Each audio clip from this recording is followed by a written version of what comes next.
women that I like for Lagos, and I like 2 women for where I come. He said, my moral is down. Why? He said, the way these people in Lagos, my men, he said, why? I said, take it easy, sir. He asked me why. He asked me why. I said, take it easy, sir. He said, he said before the NSAS program, he said, I always clear my table, sometimes I sign 15, 10 petitions a day. My moral is high there, but now my moral is low. The man went on duty with rifle, and while he was there, he just come back to submit the rifle, that he dreamt that somebody is beating his wife at home, and he wants to submit the rifle. Has he committed any offense? It's not because his body is present, his mind is absent, it's justified. No offense has been committed.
He has in the Nigerian police force and in policing to organize this seminar/workshop to encourage police officers, because at the moment officers are demoralized. So we deem it fit that we need to boost the morale of the officers. The appropriateness of today's event cannot be overemphasized, considering the fact that we have just experienced an orchestrated destruction of police and other public and private critical assets, especially in Lagos and some states in Nigeria. Police facilities were vandalized and set ablaze, while policemen in the service of the nation were gruesomely murdered, a fallout of NSAS protest, which started on a peaceful note but later hijacked by hoodlums across the nation. This incident adversely affected the morale of the officers and men of the force to duty, and there is urgent need to boost their morale so that the public space can be adequately and efficiently occupied and the expected security and safety can be effectively in place. This development calls for a sober reflection and the urgent need to go back to the drawing board to first boost the already dampened spirit and morale of our officers and men, and holistically partner and engage the members of the public, critical stakeholders, and our traditional institutions in ensuring effective and efficient policing of our community in the renewed spirit of community policing. More than any other administration, the present Inspector General of Police, IGP Adamu Mohammed, MPM MNI, place utmost importance to community policing. In order to deepen community engagement in policing, advisory committees from states to the community level were created with the introduction of community special constable expected to represent each community. This is aimed at creating the needed environment for citizens and other stakeholders to be involved in identifying problems of security and safety in their locality and work out appropriate and clinical response to them. More than ever before, law-abiding citizens, critical stakeholders, organizations, corporate bodies, traditional institutions, as well as many Nigerians should resolve to partner with the police to provide the much-needed safety and security for our environment so that businesses, and indeed nation's economy will blossom and our neighborhood will become a safe haven. The police cannot be everywhere at all times. The public can greatly augment the information gathering and capabilities of the police and ensuring sustained partnership, which is called community intelligence generation mechanisms. Officers and men of this noble profession should put in the past behind them in the spirit of nationhood and assiduously work to correct the negative perception of the public about police officers and policing. We must have a change of attitude to our duty and put the people at the center point of policing. That is to say, our policing strategy should be people-centric, satisfactory to the people, and good enough to remove fear and uncertainty in the mind of the people anytime they have contact with the police. It should be the one that demonstrates that policing can be done in a manner that does the least harms and even prevent violence. Police must be available and respond to call or request for assistance regardless of status or background. Ensure accessibility and high police visibility. You must be helpful to the members of the public and respond to requests in a manner that is sympathetic and showing empathy. By responding to individual routine security concerns, police will more likely persuade community members of the benefits of assisting police. You should be a problem solver and know the art of resolving disputes. You should also be fair and respectful, courteous, tolerant, tactful, open-minded, and slow to judge. You should show competency and high level of professionalism and respond expeditiously to fear and concerns seriously.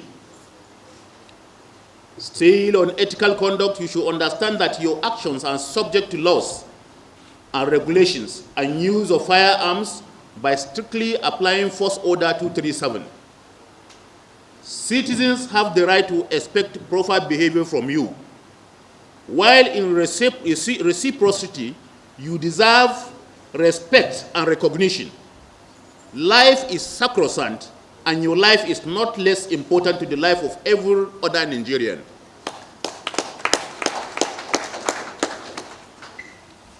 When you are being unlawfully attacked, or the facility you want to protect is being attacked, you have every responsibility to defend your person and the facility from any unwarranted attack in line with all legislations and extant laws of the Federal Republic of Nigeria. Professional police standards of ethical conduct include commitment to behave honorably and with integrity, steadfastly adhering to high moral principles and professional activity. You should conduct yourself in and off duty in such a manner as to maintain trust and confidence. You should avoid practices intended to take undue advantage of others or conflict of interest, and should uphold organizational standards and policies. Without wasting much of our time, I'll hand over the mic to our guest speaker, Dr. Ekhomu. It gives me great pleasure to present this paper on policing in Nigeria, especially after the difficult events of October 21st and 22nd, 2020, when a mass action embarked upon by NSAS, #NSAS group, almost brought the southern part of Nigeria to its metaphorical knees. Southern Nigeria was hard hit by the acts of wanton violence unleashed by hoodlums after the Lekki shootings of 20th October. The rioters looted, burned, pillaged, vandalized, compromised, damaged, and destroyed assets throughout Lagos and other states. Aside from attacks on property and trophy buildings, such as the Igboshire Courts Complex, the Nigerian Ports Authority headquarters, buildings and banks in Lagos State, the rioters targeted police facilities and personnel. The pattern of attacks ferocity of attacks, and frequency of attacks on police personnel, police stations, and police cars would lead me to conclude that the mass action in southern Nigeria was indeed an attack on the police agency.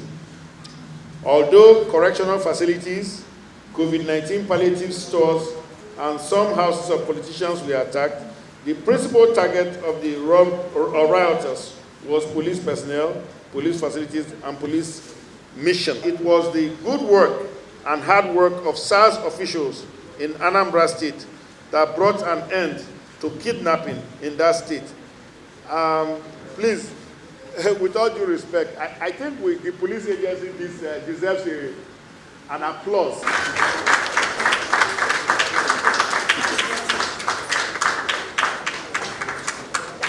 We actually deserve an applause because if you have been a victim of kidnap before, you know it's not fun and games.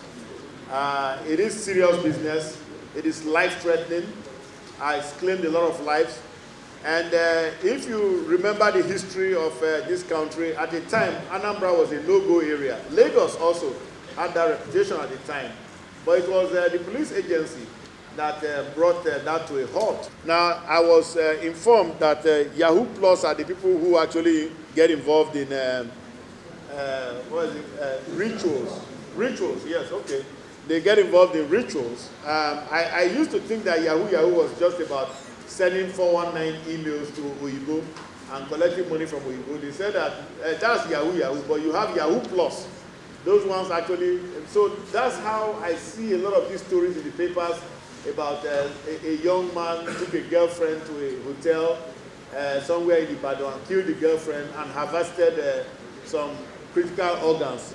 So what was happening was that there was an effort ongoing to try to track them down and stop them in their tracks. The October 21st to 22nd attacks on police throughout southern Nigeria were unprecedented and historical. We ought to study what happened, why it happened, how it happened, and how it can be prevented. This post-mortem of the attacks will enable us identify the threats against police facilities and personnel to enable us better defend the police, even as you provide internal security services to the Nigerian nation. The police agency lost 22 personnel throughout Nigeria during the unfortunate violence in October. Let me begin by saying that I believe Nigerians love the Nigeria police force. Most law-abiding citizens consider the police their friends. What happened in Lagos on Wednesday and Thursday, October 21st and 22nd, were well-coordinated and premeditated attacks against law enforcement using the excuse or pretext of shootings at Lekki toll gate to visit violence on the police. It's not normal for members of the public to mount large-scale attacks on public law enforcement officers. The attacks of October are unprecedented in the history of Nigeria, where police personnel were systematically hunted and then killed. I say to policemen, don't lose hope, please.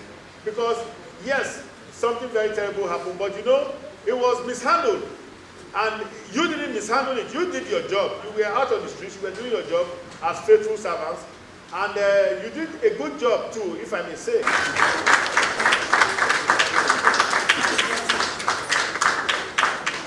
AIG Ahmed, Iliyasu, PSC Daga, is an indigenous of Kaduna South government area of Kaduna State. He was born on 27th May 1961 in Tuluwada, Kaduna State. He attended LEA Primary School, Paki Road, Tuluwada, Kaduna, Rini College, Kaduna, and School of Basic Studies, Ahmed University, Zaria. He holds a Bachelor's of Arts, honors in History and Social Science from Usman Danfodio University, Sokoto. A diploma in law and master's degree in business administration, and also an honorary degree, PhD in public policy and administration from Prowse University, Delaware, United States of America. AIG Ahmed Iliyasu PSC Daga was enlisted into the Nigerian Police Academy Annex, Kaduna as cadet ESP in the month of March 1988 and has served within the force in various capacities. He was one-time OC Basic Studies at Police College, Kaduna, Director of Professional Studies at the Nigerian Police Academy, Ekhomu. As Assistant Commissioner of Police, he was Area Commander Sokoto Metro and Deputy Commissioner in Charge, Anti-Fraud Section at the 1st CID Abuja. He was also the 2IC Command at the Port Authority, Western Command, Lagos. And when he was elevated to the rank of Commissioner of Police, he was posted as Coordinator of Courses, Police Staff College, Jos, Commissioner of Police, Ogun State Command, and First Provisional Marshal in charge of discipline.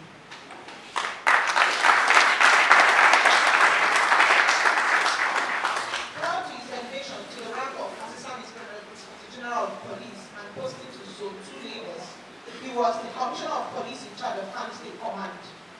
The AIG was on assignment at United Nations, Angola, Verification Mission 3, UNAVEM 3, as Chief Inspector in Rwanda, 1995 to 1996. AIG Ahmed Iliyasu has attended several courses, among which are, but not limited to, Ekhomu ADC course, Police Staff College PSC, Jos, Intermediate Command Course, ICC, Police Staff College, Jos, Counter-Revolutionary Course, CRC Command and Staff College, amongst others. The achievements of AIG Ahmed Iliyasu are, but not limited to, smashing of many notorious armed robbery gangs and recovery of many properties, vehicles, and arrest of fraudsters in Kaduna, Gombe, Sokoto, Tako,